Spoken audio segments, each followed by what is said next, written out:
All right, hello. Welcome to my second ever weekly summary. This one for the week of February 10th to February 13th, something just short of Valentine's Day. So in this screencast, my second ever screencast, I'm going to recap this week, talk about some of the things we did, some of the online stuff that we did, read, watched, some of the stuff we did in the classroom. We attended an entrepreneur event as well, talk about that. And I'm going to sort of blend in what I've learned and how that can affect me going forward. I think my last screencast sort of saved all that for the back, saved all that for the end. So this time, we're going to go ahead and sort of mix it all together. I think it's a more organic, a little easier that way. So let's get started. So first up, let's talk about the Digital Nation, the second half of the Digital Nation program that we watched. Continuing on with this theme of looking how digital technologies affect us, how they've grown, how they've changed. Chapter 6, so the second half, Chapter 6, starts off talking about MMO gaming, the sort of the Second Life type gaming where you're creating alternate realities, alternate identities, kind of creating this computer self, this digital self where you can go in, this very immersive computer game and be and have a second life, right? That's what the name of the game is for that one game. I don't see how this is a whole lot different. This video, it was done in 2010 that talks about how much of how groundbreaking this was at the time, but I feel like this was a long time coming. When you look at gaming throughout, its short history from the 70s, 80s, and on, especially in the 90s is the first time you start to see these games where you can create your own person, your own persona. Speaking from my own experience, I remember getting basketball games and football games in the 90s, in the 2000s, where you can create a player and you always create yourself and you can make this player, you can make him as good or as bad as you want. So if you wanted to be, the best quarterback of all time, well, then you could go and create a player on a video game and very quickly make a great football player instead of course, actually practicing and working out and doing all these things to in real life becoming. So it was easier, it's far more convenient. So to talk about, these, trends of all of a sudden these people are now trying to create second selves, I don't see that as too groundbreaking or too different from I feel like that's where the trend had been heading. Now, with that being said, I don't feel like this has become, well, and perhaps maybe it's just become a normal fact of life and nowadays, where all these games are just part of the community. And maybe this is me getting older as well, but I don't feel like the World of Warcraft or Second Life are as big or as popular as they were. I'm sure they are, but maybe this has been changed out with some different technology. So for me, I feel like that's sort of a fad, maybe that's peaked or met its, peaked, I guess, and it's now sort of plateaued at this point. But it's just my opinion. Now, the next part, the big part that I found particularly interesting was their stop at IBM, and of course, the presenter walks through a very empty IBM, facility. There's no one there, and it's sort of made to look that way. It's like a ghost town. And then he meets with this young lady, Miss Keeter here, who is conducting a meeting. And she's conducting a meeting virtually. So apparently all these people are, they're sort of commuting or, telecommuting, so to speak, working from home, working from all over the country. And they're meeting in this virtual chat room. So I've been, I graduated in 2008 and I've been in the professional world ever since. And I don't get the feeling that this trend, of course, this is, again, 2010, I don't get the feeling that this is a trend that has continued on. In fact, if anything, I sort of feel the opposite, that at some point in the past 6 or 7 years, there's been a pull sort of in the opposite direction. I know a lot of the clients that we work with, a lot of these management companies, or HOA management companies, they've had a problem with their managers working from home too much, not being in the office, not communicating with staff that's in the office. And it became sort of an issue. As I was saying, it sort of became a little bit of an issue because they aren't there, they aren't as productive as they could be, and that becomes a real problem. So a lot of these companies were putting in requirements that you need to be in the office a certain amount of time per work week, per whatever, to be present, to be accountable, to work with your relationships, to work with your coworkers, face to face. So I think, like I said, I feel like that's sort of shifting back the other way, where companies are starting to value that face time a little bit more, and people are maybe getting a little tired of the virtual world, and are trying to spend a little more time face to face, in person, and getting business done that way. And the final part I wanted to talk about with the Digital Nation was the Army Recruiting Center. That's apparently the Army is creating these recruitment centers that are really nothing more than gigantic Call of Duty arcades.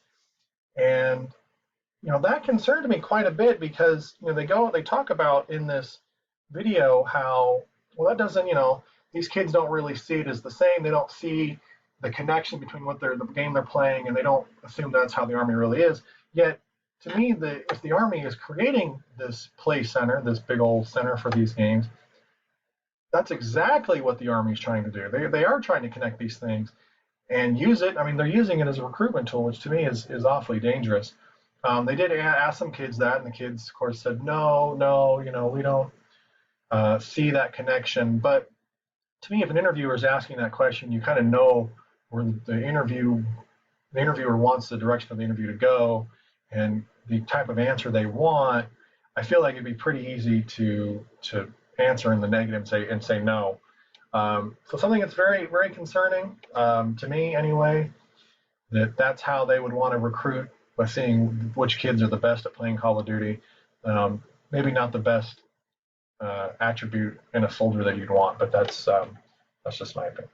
All right, moving on now to some of the other things we did. The shift happens topic that we discussed. First thing we watched was this Kansas State, I believe it's Kansas State video. Now this was recorded, I think, in 2007, and my senior year in college first time was 2007 to 2008, and so this video hit home tremendously.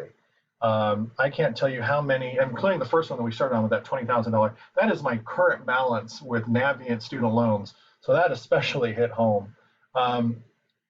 But to kind of see, some of these students having the same experience, just sort of feeling that the system isn't really working for them. I can tell you that was me as well. I came out of college the first time. I don't feel like I was any smarter than I was before, that I knew any more about political science than I did before. But I knew how to graduate college, and I knew how to survive a college class. I suppose that's something that I did learn. Still using that today, I suppose. But in terms of feeling that I am somehow qualified as a political scientist, entering, before and after entering for such thing, I didn't get that feeling, and the video seems to kind of share that sentiment. We were also asked to take a look into Google's claims about its quantum computing, and how it is apparently doing work that a quantum computer can do. 10,000 years of supercomputer work is apparently a day and a half or something amazing for the Google quantum computer. So I found this article and I did kind of read it. And the first thing that struck me immediately was a parallel to the Cold War arms race. Now, it discussed in this article just a little bit, and here it is, about China spending money, and then, of course, the United States putting in $1.2 billion on this research. And again, when I think of, of course, China is a Cold War rival, but when I think of something like that, I think of, the arms race of the 70s and 80s, or even before that, really the whole Cold War, about, the Soviet Union trying to build the biggest nuclear weapon, and of course, the United States trying to one up that, and so on and so forth. I see that parallel here with, maybe on a defense level. If you have one country that's trying to build the fastest quantum computer that can break codes and do all these things, well, then naturally you're going to want to have, another country is going to want to have a computer that's faster, that can defend against the first country's computer, and then maybe go on the attack itself. And it's just become a back and forth. Who has the fast computer? Who can defend? Whose cyber attacks the most? So that was the parallel that I saw. Now, I knew nothing about quantum computing, supercomputing, still know very little outside this article. So all of this was very fascinating.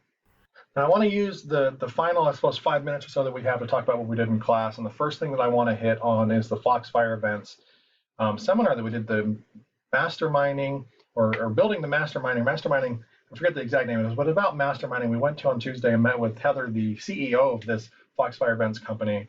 And now this was geared towards entrepreneurs, but I felt that so much knowledge that we took away from this little meeting could apply to everything that you do. It doesn't have to be just for entrepreneurs. It can be for, any career, any field, and a lot of just information like that. Now, the one big thing that I took away more than anything was the absolute importance of networking, of making connections, of not being afraid to, to make those connections and meet people, and because you never know when that connection can help you out.